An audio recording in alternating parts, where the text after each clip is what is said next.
안녕하세요. 제2야구로TV의 정영만입니다. 오늘은 한국 농업의 현재와 미래라는 주제로 우리 농업의 현실을 직시하고 또 미래 우리 한국 농업을 잘 보존하고 발전시키기 위한 해안을 구하는 그런 자리입니다. 오늘은 특별히 매식이 어려운 여인홍 전 차관님을 모셨는데, 여인홍 전 차관님은 익히 우리 대한민국 전체에서 잘 알다시피 우리 농업 분야에서 가장 많은 일을 해오셨고 가장 핵심적인 부서를 경유를 해서 농림수산식품부 차관이라는 중책을 최장기간 근무를 하셨던 분입니다. 현재는 한국농촌경제연구원의 초청연구원으로 계시는 분입니다. 어려운 시간 내주셔서 대단히 감사하게 생각합니다. 반갑습니다. 반갑습니다. 네. 좀 전에 잠깐 말씀을 드렸습니다만은 차관님께서는 어떻게 보면 우리나라 농업 분야의 스타이시기도 합니다. 훤칠한 외모에 국한되지 않고 그 많은 부서를 겪으면서 또 가장 중요한 일들을 해오고 최장기간 차관직을 수행하면서도 무탈하게 우리 국가를 위해서 봉직해 오신 분이랍니다. 차관님께서는 한국농촌경제연구원, 초청연구원 등으로 현재 매우 바쁘게 보내는 것으로 알고 있습니다. 최근 근황에 대해서 조금 말씀을 해주시겠어요? 금년 3월부터 농촌경제연구원 초빙연구위원으로 일을 하고 있습니다. 네. 여러 가지 연구물에 대해서 자문도 하고, 특히 이제 제가 지금 현재 사무실로 쓰고 있는 데가 오송에 있는 농촌경제연구원의 농업관측 상황실이 있습니다. 네. 그러다 보니까 그 관측과 관련된 회의가 굉장히 많아요. 그래서 이제 농촌경제연구원에서도 이왕이면은 관측 관련해서도 좀 자문을 해주라 해가지고 지금 그 일에 거의 매여 있다시피 합니다 지금. 네. 그곳에는 농업 연구 분야에서 많은 분들이 근무하실 텐데 현재 그쪽 상황도 좀 말씀을 해주시죠. 국책연구기관이니까 네. 정말 그 조직의 이익보다는 대한민국 농업 발전을 위해서 여러 가지 연구 과제들을, 특히 이제 농업관계 연구는 다른 민간 연구기관에서 잘 안 해요. 그러다 보니까 이제 그런 연구들 다 맡아서 수행하는 농업 연구의 중추 기관이라고 이렇게 말을 할 수 있습니다. 네, 아마 인원도 많이 근무를 하겠죠. 예, 그렇습니다. 차관님은 잠시 소개를 드리면 제19회 기술고등고시를 합격하시고 농림축산식품부에서 정통농업 관료의 길을 걸어오셨습니다. 이 농업 관료의 길을 선택하신 인생관이나 또 그 당시의 상황, 본인의 어떤 사정이 있었을 텐데 잠시 들어보고자 합니다. 제가 출신 지역이 부산입니다. 네. 농사를 한 번도 안 해봤어요. 이제 대학을 농과대학을 갔는데 오리엔테이션 할 때 제 기억으로는 그 당시에 그 성천 유달련 선생께서 특강을 하셨어요. 하시면서 국립대학교 학생들은 국민 세금으로 일을 한다, 공부를 한다. 그러니까 항상 그 생각을 가지고 국가와 국민을 위해서 일해라. 뭐 그런 말씀하셨어요. 이게 굉장히 저 가슴이 와닿았거든요. 근데 막상 졸업할 때 되니까 제가 뭐 땅도 하나 없지요. 농사 지을 수가 없어요. 그래서 이제 이왕배 공부는 했는데 굉장히 어려웠죠. 그 당시는. 그 당시가 산업화가 막 진행될 때니까 농촌에서 탈동이 굉장히 많이 일어났어요. 산업 현장으로 인력들이 많이 빠져나가고 농촌이 굉장히 위축되는 그런 시기인데 뻔히 알면서 다른 데 갈 수가 없더라고요. 그래서 이제 이왕이면은 좀 정책적인 차원에서 지원할 게 있으면은 내가 좀 역할을 할 수 있겠구나. 이제 그런 생각이 들어가지고 공무원을 준비를 하고 이제 그 뜻을 이룬 겁니다. 큰 어른을 만나 뵙게 된 작은 인연이 오늘의 차관님을 이끄는 것 같습니다. 저뿐만 아니라 대부분의 분들에게서 제가 들은 얘기입니다만은 누구보다도 열정적이고 왕성하게 일을 해오셨습니다. 특히 농림축산식품부에서는 유통국장, 식품산업정책실장, 차관 등을 역임하시면서 많은 농업정책을 입안하고 집행을 해오셨는데 그 중에서 많은 기억이 계시겠습니다만은 역점을 두고 추진하셨던 정책들은 두루 어떤 것들이 있었습니다. 과거에 제가 잘 모를 때는 그 정책이 최고인 줄 알았는데 이제 조금 그 세상물 먹다 보니까 정책이 100점짜리가 없더라고요. 그 시대 상황의 결과물로 나오는 게 정책이기 때문에 계속 바뀌어 나갑니다. 특정 정책에 이렇게 올인하는 것보다는 어떤 방향성을 가지고 하는 게 중요하다. 그래서 이제 제가 근무하는 동안은 항상 대한민국이 존속하는 한은 지속 가능한 농업 체계가 있어야 된다. 그게 항상 제가 제일 가치를 두는 그 방향이었죠. 그래서 그 방향에 모든 정책을 맞추는 겁니다. 뭘 하든지 간에 그게 대한민국 농업의 지속 가능성에 긍정적 영향을 주는 것이냐, 아니면 괜히 해가지고 농업을 더 피폐하게 만드는 것이냐, 그게 판단 기준이죠. 그래서 이제 모든 정책을 그런 기준으로 맞춰서 쭉 했는데 이제 하다 보니까 그래도 가장 이렇게 그 상위 개념의 정책이 하나 있더라고요. 그게 결국은 농업인들 소득이 뒤따라주지 않으면 농업이 존속이 안 됩니다. 농업인들 소득을 올릴 수 있는 그런 정책이 어떤 정책보다도 우선돼야 된다. 그런 생각을 가지고 농산물의 우리나라 농산물에 대한 수요를 늘려 나가는 그리고 우리나라 농산물의 가치를 높이는 그런 데 이제 좀 집중을 했죠. 그래서 이제 그런 것들이 굳이 말을 한다면은 좀 중점을 두고 준비했던 정책들이라고 할 수 있겠습니다. 미국에 있는 그 세계 최고의 기업 중 하나인 그 대기업의 원화가 결정을 하거나 방향을 설정할 때 어려울 때 당신은 어떻게 결정하느냐 이렇게 후배들이 부하 직원들이 물었을 때 그분은 이렇게 대답을 했답니다. 우리 나이가 80이 됐을 때를 상상을 하면서 오늘 내가 결정을 내리면 큰 후회는 없을 거다 했는데 오늘 차관님 말씀을 듣고 보니까 지속 가능한 농업, 미래에도 우리 농업이 존속을 할 수 있는 방향 내에서 어떤 결정을 유도를 하는 그런 방식을 오늘 하나 배운 것 같습니다. 저도 앞으로 큰 참고가 될 것 같습니다. 보람도 있으셨겠지만은 현실이 벽에 부딪혀서 또 좌절하신 그런 경우도 아마 많았을 겁니다. 다시 한번 그 역점을 두고 추진하셨던 정책이 또 다시 한번 더 봐주시고 또 한 가지는 현실이 벽에 부딪혀 좌절했었던 경험도 있었으리라고 생각을 합니다. 아쉬웠던 정책도 또 정책 중에서 놓친 부분 한 번 더 말씀해 주시고 싶은 그런 정책이 있었는지도 한번 좀 봐주시기 바랍니다. 제가 30년 넘어 농림부 있었는데 가장 아쉬웠다고 할 수 있는 게 그 쌀 관세화 부분입니다. 쌀 관세화 부분. 이제 2015년 1월 1일부터 우리가 쌀 관세화 하는 것으로 WTO에 통보는 줬습니다만은 아직 확정이 안 됐죠. 이제 관세율이 513%가 되다 보니까 그 쌀 수출국 입장에서는 관세가 너무 높다. 이제 이런 이유를 달고 계속해서 검증이 미뤄지고 있는데 이왕이면은 어차피 갈 것 같았으면은 좀 더 일찍 했어야 된다. 그런 이제 아쉬움이 있어요. 지금 2015년 1월 1일부터 관세가 갔지만은 그 당초 협상 결과에 따라 가지고 40만 9천 톤의 쌀을 수입을 해야 됩니다. 매년 의무적으로. 우리나라 지금 쌀 생산량의 10%가 넘는 물량이거든요. 두고 우리 쌀 농업에 부정적 영향을 줄 수 있는 그런 물량입니다. 그래서 그 물량을 줄이는 게 굉장히 중요했었는데 끝까지 와서 관세를 하다 보니까 그 물량이 늘어난 상황이거든요. 좀 더 일찍 담은 뭐 몇 년이라도 더 일찍 했었어야 되지 않겠느냐 그런 이제 아쉬움이 남아 있죠. 제가 개인적으로는 그 2008년도에 식량 정책 팀장을 한 적이 있었습니다. 그 당시에 이제 그런 생각하에 쌀 관세화 작업을 추진했었거든요. 농민단체들하고 같이 협의하면서 상당히 진전이 됐었는데 그 당시에 의사결정하기 어려웠던 게 광우병 사태가 있었어요. 그러다 보니까 진척이 안 되는 거예요. 그러다가 제가 다른 자리를 가다 보니까 이거 유야무야 되고 허지부지 되고 이제 말아버렸단 말이에요. 그래서 그때 내가 좀 더 열심히 했었으면 하는 그런 또 아쉬움도 또 있습니다. 관세화를 조금 더 일찍 시작했더라면은 우리한테 좀 더 유리한 국면으로 관세를 하거나 쌀에 대한 정책을 할 수 있었다 이런 얘기겠죠 아무래도. 2008년 당시에 아마 했었으면은 의무 수입 물량이 아마 26만 톤 정도로 아마 막을 수 있었을 것 같아요. 그런데 지금은 40만 톤이 넘어가거든요. 그러니까 늘어난 양만큼 국내 쌀 산업이 부담을 이제 안고 있는 것이죠.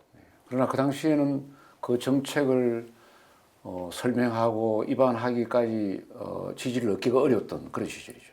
그렇죠. 우리 그 아시다시피 농업 분야 정책들이 너무 이제 정치적 의사결정들이 많다 보니까 이게 다 옳다고 생각하면서도 결정 못하는 뭐 그런 사례들이 많이 있었습니다. 이제 쌀이 아마 대표적인 경우가 아니겠나 이런 생각이. 말씀하셨다시피 우리나라에서는 쌀에 대한 중요성은 다른 것들 모든 상쇄하고 남을 정도로 대표 장물로서 모두들 쳐다보고 있는 그것이 큰 부담이 됐을 거라고 생각을 합니다. 이 중요한 정책을 다루시면서 아마 긴박한 순간도 상당히 많았을 겁니다. 많은 일화들이 있겠습니다만 대표적인 일화들 좀 소개해 주시죠. 제가 가장 일을 많이 했던 때가 한칠레 FTA 보안대책 수립할 때입니다. 그게 2002년도 10월달에 한칠레 FTA 협상이 타결이 됐거든요. 네. 그러니까 난리가 났죠. 농업계 내에서. FTA를 해본 적이 없잖아요, 대한민국에. 처음 하는 FTA인데 네.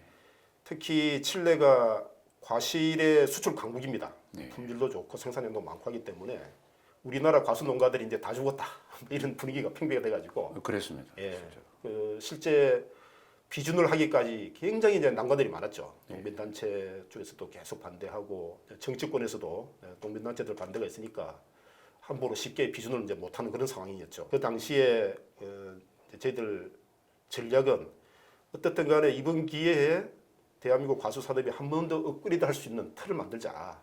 피해를 나는 부분들 할 수 없다. 그래서 이제 그때 기본 구상이 한계 농지에서 재배되는 과원은 좀 폐호를 시키고 잘할 수 있는 거는 정말 현대화 시켜가지고 좀 더 경쟁력을 갖추는 그런 식으로 우리가 과수 산업의 구조 조정을 좀 하자. 이제 그런 전략을 갖고 이제 추진을 했습니다. 여러 가지 설왕설래가 있었고 뭐 반대도 많았고 시끄러웠죠. 있었지만은 결국은 이제 구조 조정 플러스 현대화 할 수 있는 여러 가지 사업들을 개발을 해서 실제로 그게 집행이 될 수 있도록 법도 만들고 그게 지금 요즘 말하는 FTA 특별법입니다. 특별법 만들고 거기에 그 사업을 실행할 수 있도록 하는 기금을 설치를 하고 뭐 그런 작업들을 해서 결국은 2004년 4월달에 이제 비준안과 동시에 법안이 이제 발의가 됐죠. 근데 그게 지금까지 우리나라에서 이루어지고 있는 FTA의 대책의 근간이 되는 그런 틀을 이제 만들었습니다. 근데 그때 기분은 그랬어요. 아무것도 없어요. 사례도 없고 전례도 없고 길을 만들면서 가는 겁니다.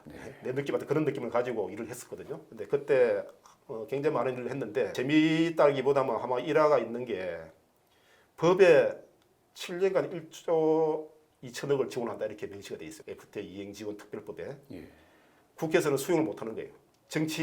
국회의원들은 그렇게 이야기했는데 국회 사무처 그러니까 이제 예결위 뭐 수석 전문위원 이런 분들은 아니 법에 무슨 놈의 돈이 들어가냐 이래가지고 굉장히 어떤 논란거리가 있을 뻔했는데 저희들은 그걸 그렇게 하지 않으면 해결이 안 된다 그런 입장이었고 그래서는 그래도 법리상 돈이 들어간 건 안 맞다 뭐 이런 입장이었습니다. 팽팽하게 이제 입장이 갈렸는데 뭐 저희들은 빼가지고도 될 수 있으면 하시라. 근데 이후에 벌어지는 정치적 문제는 앞으로 국회에서 하세요. 우리는 모르겠습니다. 뭐 이러면서까지 다쳤거든요. 근데 막상 결정 시점 가가지고는 그쪽에 수석 전문위원이 바뀌어버렸어요. 바뀌어가지고 한번 논쟁을 한번 하려고 했었는데 논쟁 없이 그냥 넘어갔던 뭐 그런 일이 좀 있었습니다. 누군가 선배들이 이미 길을 만들어 놓은 길을 걸어가는 것은 그리 어렵지가 않습니다만은 길이 없는 길을 다듬어서 정책을 위반하면서 또 협상을 하면서 가는 길은 정말 녹록지 않았으리라고 봅니다. 많은 고생을 하셨습니다. 아마 제 기억으로는 제일 열심히 했던 때가 아닌가 싶습니다. 네, 짐작이 갑니다. 차관님은 3년 2개월 동안 그 농림축산수산부에서 차관으로 근무를 하셨습니다.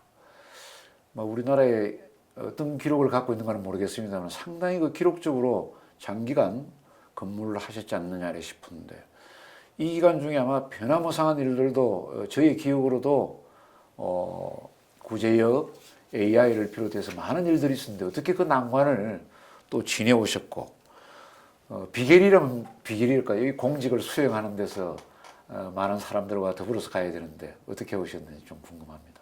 퇴직을 할 때 최장수다고 누가 얘기를 하더라고요. 네. 근데 난 뭐 최장수가 그리 중요한 거라 생각하지 않습니다. 정무직이라는 자리가 뭐 하고 싶다고 해서 할 수 있는 것도 아니고 하기 싫다고 안 할 수 있는 것도 아니고 그런 자리라고 난 생각을 합니다. 주어진 책무니까 정말 진심을 다해서 잘 해야 되겠다 그런 생각이 가장 앞섰고 그러기 위해서 내가 내 자신을 좀 엄격해야 되겠더라고요. 그래서 항상 저는 과장 시절부터 사표를 들고 다녔어요. 그 정도 각오로 네. 내가 내 자신에 엄격하지 않으면 안 된다 그런 생각을 가지고 항상 해왔고 차관 때도 마찬가지. 그래서 이제 가능한 한 그 아까 이야기했던 대로 농업의 방향에 대해서 직원들하고 항상 그 커뮤니케이션 하면서 맞춰 나가고 직원들하고 계속 이렇게 스킨십 많이 하고 또 농민단체 그게 차관 역할 같아요. 내가 뭐 직접 뭐 안을 만드는 거는 너무 다양하지 않습니까? 정책들이 하는 건 굉장히 어렵다는 생각을 가지고 그 방향성을 설정하고 그 방향에 맞게끔 각자가 움직이도록 좀 창의적으로 움직일 수 있도록 이런 분위기 만들고 하는 걸 제가 좀 중점적으로 했는데 뭐 결과적으로 한 2년 3개월인가를 했더라고요. 그래서 최선을 다한 결과가 아니겠느냐 이렇게 좀 생각을 합니다. 휘하에 있는 각 그 담당 국장님들 정책을 입안하고 시행하는 일선에서 공무원들이 그래도 서로 정보를 공유를 하고 또 서로 배려를 하고 소통했던 탓이 아닌가도 싶습니다. 리더로서 많은 일들을 해오시면서도 또 다른 고통도 많이 따랐을 텐데 이게 또 서운하지 않을 만큼 한 말씀 해주시죠. 소명의식을 가지면은 네. 고통도 즐거움이 됩니다. 그래서 항상 그 대한민국 농업 발전에 내가 조금이라도 기여를 한다 생각을 가지면서 일을 했기 때문에 뭐 아무리 어려운 것도 어떤 즐겁게 할 수 있었다는 그런 생각을 합니다. 조금 편안한 질문 하나 드리겠습니다. 어쩌면 더 어려운 질문인지도 모르겠습니다. 공직자로서 정말 사직서를 품에 항상 과장을 직책을 단 이후에는 이게 가슴에 넣어 두셨다고 그렇게 다니셨다고 하는데 그 각오는 아마 참 정말 높이 평가받을 만하다고 생각을 합니다. 하지만은 그래도 공직자로서 스스로를 평가한다면 또 가정에서 스스로를 평가한다면 점수를 어떻게 주시겠습니까? 높은 점수는 못 줄 것 같아요. 이게 자기가 자기를 평가한다는 게 적절치는 않은데 제가 그 전에 공직에 있을 때도 항상 주위 사람들한테 상은 남이 주는 거야. 평가는 남이 하는 거야. 이런 얘기를 많이 했거든요. 어떤 분들은 자기가 잘했다고 상 달라 그래요. 스스로 자기가 평가거든요. 그래서 자리가 올라가면 갈수록 이제 그렇게 자꾸 보여요. 상은 남이 주는구나. 이제 평가는 남이 잘해주는 거구나. 뭐 그런 생각을 많이 했는데 점수를 내가 날 매긴다는 건 적절치 않은 것 같은데 굳이 한다 그러면은 공익을 위해 가지고 모든 걸 바쳐서 진짜 양심에 끄리낌 없이 했다는 뭐 그런 데 대해서는 점수를 좀 줄 수 있겠다 싶은 생각이 들고 그런 걸 통해 가지고 결과물이 좀 잘 나와야 되거든요. 대한민국 농업이 정말 발전을 하고 거기에 종사하는 사람들이 전부 다 행복해 하고 돈도 많이 벌고 하면 더 좋았을 텐데 아직까지 그건 못 간 것 같아요. 그런 부분에 대해서는 점수를 잘 줄 수가 없는 것이죠. 제가 이제 기대했던 만큼 못 갔기 때문에 뭐 이것저것 합쳐서 평균 내면은 중간치기 정도 되지 않겠나 이런 나름 생각을 해봅니다. 한국 농업이 세계 속에서 또 우리보다 생산 비용이 훨씬 싼 중국이나 동남아 이런 경쟁적인 입장에 놓여 있던 국가들 속에서의 처신하는 것이 쉽지 않다라는 그런 결론도 될 수 있겠습니다. 그러나 어려운 가운데서 한국 농업에 속해 있는 각 부분 리더들과 노력하시는 그 국가 공무원들이 많은 노력을 해오고 고생을 해오고 헌신해온 것에 대해서는 우리 국민들도 아마 잘 알고 있으리라고 봅니다. 특별히 다른 분하고 틀리게 듣기 어려운 그 결과물에 대한 겸허한 자세를 이렇게 말씀을 해주셔서 더 감동스럽기도 합니다. 2017년에 제17대 한국농수산식품유통공사 사장을 맡게 되었습니다. 우리 일반인들은 대충 짐작을 하고 있지만은 이 농수산유통공사라는 곳은 어떤 곳이며 또 어떤 일을 하시는지 우리가 이게 조금 알았으면 좋겠습니다. 농업인 소득 보장을 하기 위해 가지고 여러 가지 방안들이 있는데 제일 핵심이 농산물의 수급 안정입니다. 이 수급이 제대로 안 맞아 가지고 가격이 올라가게 되면은 결국은 국산 농산물 안 쓴다는 이야기가 되거든요. 수입품이 들어올 수 있는 길을 열어주는 이제 그런 상황이 되어버리는 것이죠. 그게 뭐 두세 번 반복되다 보면은 국산 농산물의 시장을 잃어버리는 그런 결과도 초래하고 그래 합니다. 그리고 이제 반대로 가격이 너무 떨어져 버리면은 농민들 소득이 안 생기는 거죠. 몇 번 반복되면 농사를 안 지어버리죠. 이게 잘못하면 생산 기반이 이제 붕괴되는 파산할 수밖에 없습니다. 그런 상황이 이제 벌어질 수 있기 때문에 농민 생산자도 그렇고 소비자도 그렇고 서로 이제 균형되게 이렇게 돌아갈 수 있는 틀을 만들어주는 게 굉장히 중요하거든요. 농수산식품유통공사 하는 일이 그 일입니다. 그게 핵심 일입니다. 어떻게 하면은 안정적인 가격대로 생산자든 소비자든 예. 서로 윈윈할 수 있는 틀을 만드느냐 그게 이제 핵심이거든요. 서로가 받아들일 수 있는. 예. 적정한 가격대, 적정한 생산량, 적정한 소비량이 맞아 들어가야지 영속 가능해지는 거죠. 예를 들어서 김치 공장이 김치를 생산하는데 예측 가능해야 될 거 아닙니까? 네. 갑자기 배추가 있다가 없다가 이래버리면은 운영을 할 수가 없는 거죠. 그러다 보면 중국을 갖다 쓰게 된단 말입니다. 그럼 국내 농업이 그만큼 또 이제 시장 점유율이 떨어지게 되고 그래서 가능한 한 그 틀을 유지할 수 있도록 하는 게 그 유통공사의 핵심 기능입니다. 그래서 그리고 수출 들어오는 것뿐만이 아니고 나가는 것도 우리가 지원해가지고 우리 농산물의 시장을 좀 넓혀 나가자 수출도 하고 그다음에 식품산업 육성을 통해 가지고 우리 농산물의 수요처를 좀 다양화하는. 지금 우리나라 식품 기업들이 국산 농산물 사용 비중이 3분의 1밖에 안 됩니다. 그렇습니다. 원료의 3분의 1 정도만 국산이고 나머지는 다 수입품들이거든요. 국산을 쓰고자 하는데도 불구하고 유통 시스템이 제대로 안 돼 있어가지고 못 쓰는 경우도 있거든요. 그 사람들이 필요로 하는 물건이 들어갈 수 있도록 하는 유통 경로도 만들어주고 그렇게 하는 게 저희들 핵심 기능들이죠. 결국은 우리 국산 농산물의 수급 안정을 통해서 생산자든 소비자든 안정적으로 이렇게 윈윈할 수 있는 틀을 유지하기 위한 기능을 수행하면서 관련되는 여러 가지 사업들을 지금 하고 있는 기관입니다. 네. 어떻게 보면은 금년처럼 양파 생산량이 뜻하지 않게 우리가 예측했던 것보다 기후로 인해서 훨씬 더 많이 생산되고 이래서 농산물 가격을 조정하기 어려운 이런 시점에 더 큰 일을 할 수 있는 그렇죠. 더 역할이 필요한 그런 단체라고 볼 수 있겠습니다. 재임 시절에 제가 이 얘기 듣기로는 가장 모범적이고 가장 성공적인 정부 산하 공사를 만들기 위해서 상당히 노력해 오신 것으로 알고 있습니다. 인류 공기업 그걸 추구를 하셨는데 본인이 생각할 때 아쉬운 점도 있겠습니다만 그 결과는 어떤 것 같습니까? 제가 공기업에 이제 와서 보니까 법에서 주어진 임무가 있습니다. 네. 그게 아까 말씀드린 수급 안정을 통해서 농업인들 소득을 안정시켜주라. 이게 핵심이거든요. 네. 근데 우리가 사업을 하다 보면은 나중에 목적하고 수단이 바뀌어버려요. 네. 사업을 해가지고 수익이 나야 된다. 이게 공사의 이익을 위해서 일하는 경우가 많이 있더란 얘기죠. 와서 쭉 살펴보니까. 그리고 정부에서도 이제 업무 평가를 합니다. 공공기관 평가를 하는데 거기도 보면은 지표들이 수익을 얼만큼 냈느냐 뭐 이런 지표도 있어요. 그러니까 이제 돈을 벌려고 막 노력하는 거예요. 네. 공사가. 근데 AT의 성격으로 봐가지고는 생산자하고 소비자 가운데서 유통구조 개선이라든지 통해 가지고 좀 더 안정적으로 효율적으로 유통이 되도록 하는 게 임무인데 네. 돈을 벌었다 그러면 누구 돈을 뺏어 먹은 거죠? 이런 판단이 되는 거죠. 네. 생산자한테 갈 걸 우리가 그러면 덜 준 거냐, 소비자한테 많이 받은 거냐, 네. 이겨내려면 그 수밖에 없잖아요.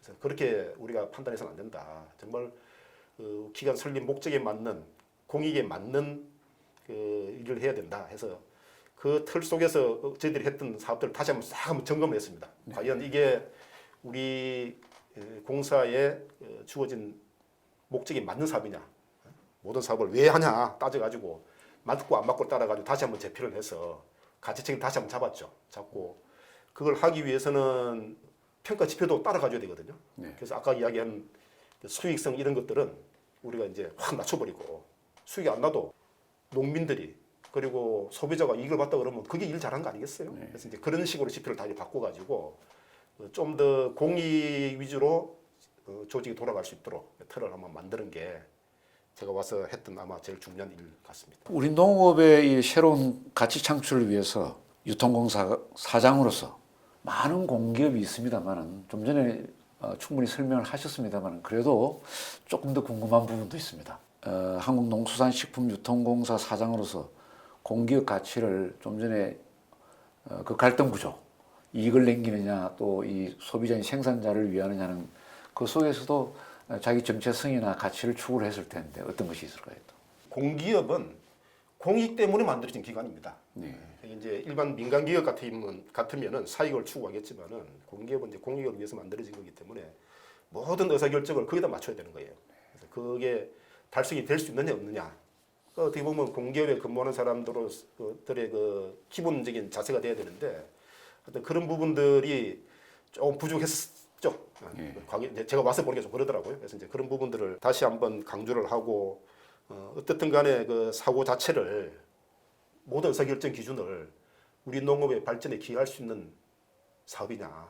이거 해서 결과물이 농업에 얼만큼 영향을 줄 수 있는 거냐. 이걸 가지고 이제 판단을 하도록 자꾸 이렇게 직원들 사고를 이제 바꾸고 뭐 했던 그런 일을 추진했었죠. 우리 농업은 다른 나라와 사정이 틀리게 작은 나라에서 많은 인구가 또 살고 있습니다. 국토의 농업의 이용률이 세계에서도 가장 낮은 나라 중에서도 하나고, 뭐 이런 어려움 속에서 한국 농업을 지켜오신 분들의 그 노고는 참으로 크다고 볼 수 있겠습니다. 그러나 세계가 지금 4차 산업혁명, 또 인공지능으로 인한 또는 뭐 6차 산업, 이 많은 어떻게 보면 변화가 우리 시대에 감당하기 어려울 정도로 빠른 속도로 변하고 있는 것 같습니다. 그동안의 경험으로 볼 때 차관님께서는 우리 농업의 미래가 어떤 식으로 진행이 될까, 또 어떻게 갔으면 좋을까 하는 생각이 계신지요?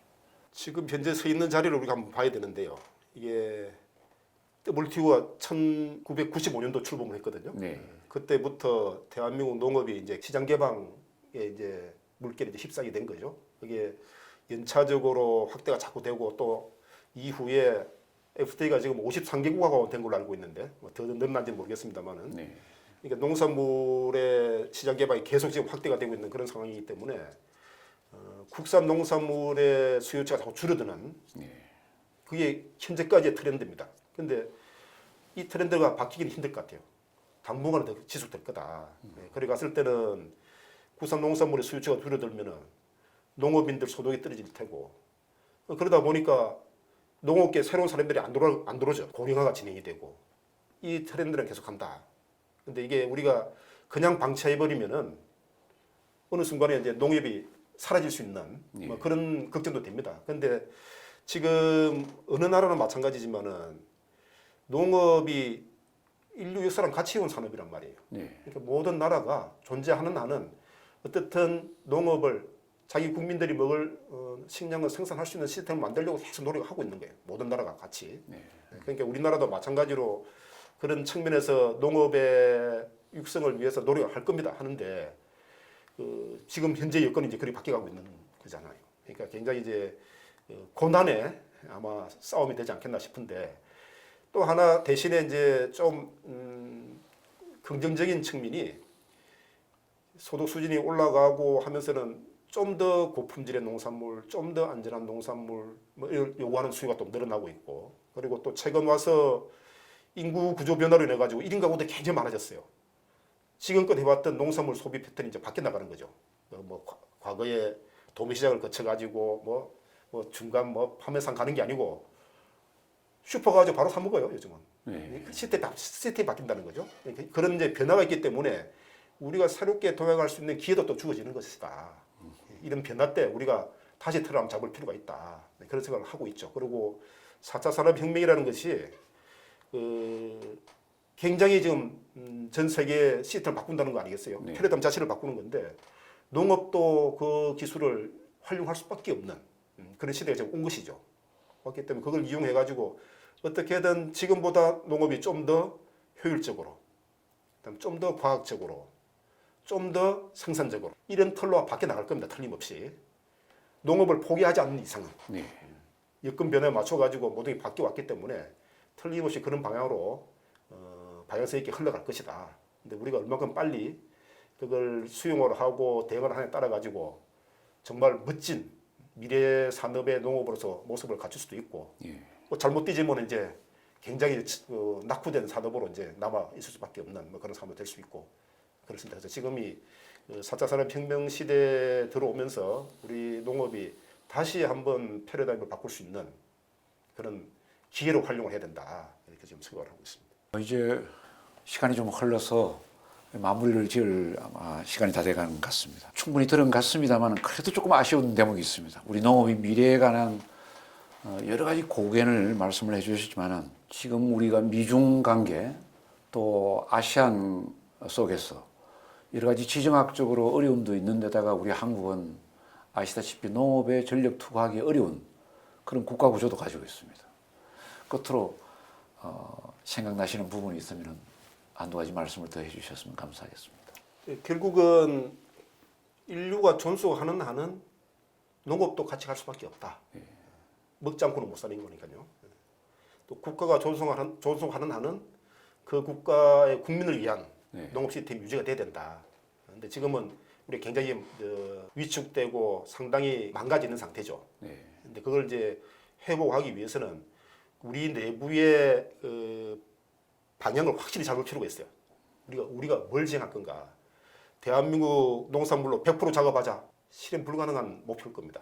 하지만 우리가 실현 가능한 목표 내에서 정확한 방향을 설정해 놓는 게 전략적으로 말이에요. 예, 그래야지 그게 농업인도 다양하지 않습니까? 거기에 유통하시는 분도 계실 테고, 그다음에 품목이 다를 테고, 다양한 분이 계신데 그 지향하는 바를 서로 공유를 하고 있어야만이 같이 움직일 수 있는 것이죠.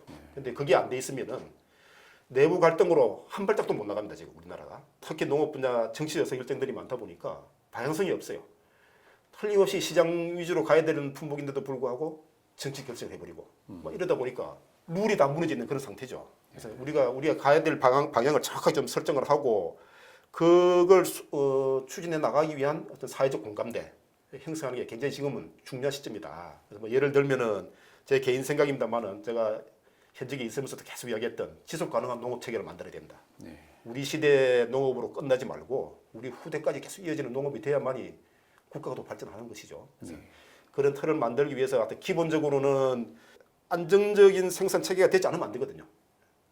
생산을 제대로 못 해버리면 아무 의미가 없는 겁니다. 그래서 안정적 생산을 할 수 있는 체계를 갖추는데 국가가 투자를 좀 해야 됩니다 하고, 두 번째는 그래 생산된 게 실제로 국내에서 소비가 될 수 있도록 일정한 뭐 100%는 아니지만은 뭐 하다못해 50%라도 국산 농산물로 우리나라 유통을 시키겠다. 뭐 그런 목표를 하나 설정을 하고, 그리고 모든 과정에서 농민들 돈이 되도록 아무리 뭐 돼 있다 한들 농민들 돈 안 되면 농사 아무도 안 짓죠. 그러니까 농사 짓는 사람이 돈이 되도록 하는 그 세 가지가 아마 우리가 그 앞으로 그 지켜 나가야 될 가장 그 방향이지 않느냐. 그 방향을 항상 다 공감하고 거기에 따라서 모든 의사결정을 해야 되는 거죠. 정책을 결정할 때도 이게 안 맞으면 과감하게 우리가 버려야 됩니다. 예를 들어서 쌀 가격 지금 아마 국회에 쌀 목표 가격 올해 아마 결정한다고 안이 나가 있는 것 같은데 한 가마니 100만 원 올려주면 되는 겁니까? 그건 아니다 보거든요. 적정한 가격 수준이 있으면은 시장에 의해서 이게 결정되도록 해야 되는데 정치권에서 가격을 결정하고 있단 말이에요. 그러면 뭐 극단적인 예인데 한 100년 지나면 100만 원 안 가겠어요? 100만 원 간다고 나 보거든요. 손을 안 대고 놔두면은 합리적인 가격이 아닌 것이죠. 그렇게 가서는 안 된다. 그러한 방향하고 우리가 지켜야 될 룰을 정확하게 정하고, 그거는 모두가 뭐 정치권이 됐든 농민이 됐든 그다음에 정부가 됐든 소비자가 됐든 서로 공유하면서 지켜나가면서 이렇게 가주는 틀이 먼저 만들어져야지 정책도 의미가 생기고 실제로 성과도 날 거다, 이렇게 지금 판단을 합니다. 오늘 좋은 말씀 참 많이 해주셨고, 농업에 평생 종사한 저희들로서도 많이 배우는 그런 기회가 된 것 같습니다. 끝으로 일선에서 농업을 위해서 헌신해 오신 많은 축산인들, 넉넉지 않은 살림으로 우리 농업을 지켜온 일선에 계신 농민분들에게 격려의 말씀 한번 전해주시죠. 우리나라 농업국가였어요. 네. 뭐 다른 나라 다 마찬가지겠지만은 그 인류 역사상 농업하고 뗄래야 뗄 수 없는 인류 문명이 농업인들 후예들인데, 현재까지 하시고 계신 분들 정말 고생이 많죠. 특히 이제 시장 개방이라는 국가적인 그 명제하에 어떻게 보면은 상대적 피해를 보는 겁니다, 농민들이. 개방이 안 됐으면은 시장 점유율이 좀 더 높았을 텐데 개방되면서 시장 점유율이 떨어지고, 그럼에도 불구하고 그 맡은 위치에서 뭐 꿋꿋이 자기 일을 잘 하고 하시는 데 대해서는 정말 감사할 뿐이죠. 감사할 뿐이고, 농업 관련돼서 여러 기관 단체들이 있지 않습니까? 그래서 그 기관 단체들에서도 정말 그 우리 농업인들의 소득이 좀 올라가는데 각자 위치에서 자기가 할 수 있는 일 범위 내에서는 모든 방향성을 좀 그래 잡고 힘을 합쳐서 이렇게 좀 현재 우리 농업 위기를 같이 극복해 나가도록 이렇게 함께 노력할 필요가 있다 생각합니다. 우리 농업인들 정말 고생 많습니다. 너무 감사합니다. 우리 농업 분야의 큰 어른이시고 큰 활약을 해오시면서 또 최장수 차관으로서 현재는 또 농수산식품유통공사 사장을 역임한 그런 중요한 업무를 해오신 분을 이 자리에 모시고 여기까지 왔습니다. 누군가 폭풍은 참나무가 더 뿌리를 깊게 한다, 이렇게 얘기했습니다. 즉 어려움은 우리를 더 강하게 할 수도 있다. 우리가 어떻게 처세하느냐에 따라서라는 말입니다. 오늘 평소 존경에 맞지 않는 여인홍 차관님을 모시고 귀한 시간을 내주셔서 장시간 우리 농업을 위해서 걸어왔던 길, 앞으로 가야 할 길에 대해서 의견을 들어봤습니다. 정말 바쁜 시간을 내주셔서 대단히 감사하게 생각합니다. 감사합니다. 고맙습니다.